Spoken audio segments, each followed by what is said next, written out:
At any time, there'll be differences of opinion on council from the mayors or councils about where they want to put large expenditures out, whether it's downtown development, South End Rec Center, or whatnot. And there'll always be debate about whether we should fund it, whether we should do it now, how do we do it.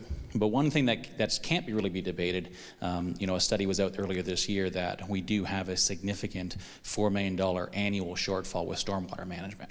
Yep. And this is something that every year the city does not keep enough money to deal with stormwater management. And if we are going to deal with those challenges in the future, obviously that money has to come from somewhere, and ultimately it would come from taxpayers. And how exactly it would come, whether it's user fees or tax base or flat fees or whatever, that can be debated.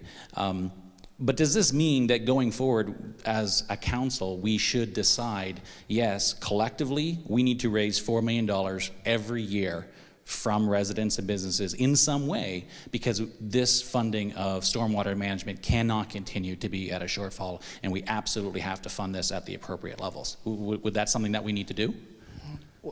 Great question, and well-timed question, similar to this person's question here about the parking master study. So we are in the midst of this stormwater study right now. It is coming to the next term of council to figure out a lot of those questions. But I'm more than happy to kind of give you a bit of my opinions on it. Good stat, I was going to say that. So we need to be funding it at about $6 million a year. We're currently funding it at $2 million, so there's that $4 million shortfall. And what the stormwater management study is looking at doing is trying to figure out how are we going to make that up? How are we going to figure that out? So right now, any of the infrastructure required for the stormwater is out of the tax base. So the taxes go in, we take that $2 million out, and it goes and it's allocated to fund that. One of the proposals that I'll talk about, because there are a few, but I'll talk about one here right now, and that is where we would make it fair. Fair is the right word to use. And it's based on the hard surfaces that one would have. So your home, our homes, have not much hard surface. We have the roof and we have the driveway. Other than that, we have the grass on the front yard, grass in the backyard, okay? And we would actually have maybe a user fee model where you would pay based on the hard surface that you have compared to a Zayre's parking lot, which has nothing but huge amount of hard surface where the water can't be soaked in and it's just slipping off into the stormwater sewers, into the infrastructure, right?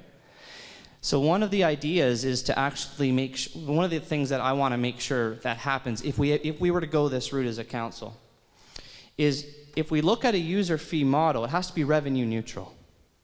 In other words, you're not going to still tax me over here and collect my taxes over here and pay $2, $3, $4, $5, or $6 million, and you're going to charge me a user fee.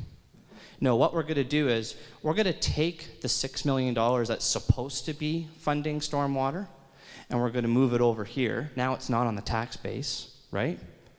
And now we're going to fund this revenue neutral at the user fee.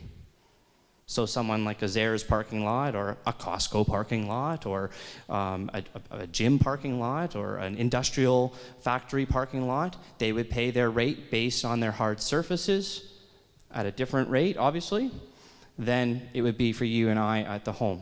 But the taxes portion would reduce. This one would come into play, but it's revenue neutral. But it's now funded. Now the shortfall's gone. It means some hard decisions might need to be made because right now we're only funding it at $2 million. And the suggestion is, no, we need $6 million. We take it out and we make sure that we're funding it properly. Whatever's left over, we need to deal with whatever else is going on in the city, but we make sure that we're funding that properly.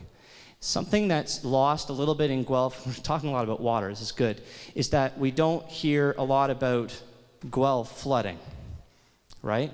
So we have to make sure that we understand that we are making sure that that stormwater infrastructure is in place for the times that where it may happen. And if with the $4 million shortfall right now, that might be an option for us to look at. However, our professional staff will bring forward their major report on that in the next term of council, and the next term of council collectively will make the decision on which way we go. But that's at least just one option that's in there that we should maybe look at. And just on a related note for a follow-up with that, obviously we have reserve funds for things. I've sat on a number of different condo boards, and our reserve funds are set up and audited on a regular basis to make sure that we always have enough in case there is future things that need to be repaired. How can the city have ongoing deficits that remain unchecked for such a long time, underfunded reserve funds? Who has the oversight to say, no, you're not putting enough for infrastructure, you're not putting enough for stormwater management, you're not putting enough for this?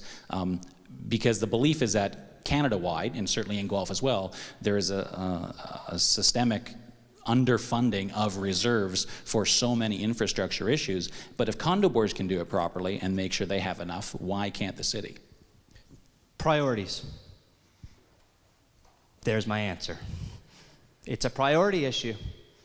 We've had some surpluses in the city over the last few years. Maybe they should have gone to those reserves. Instead, they went to the legal reserves and other capital reserves so we could use it to pay Urbicon. It's priorities.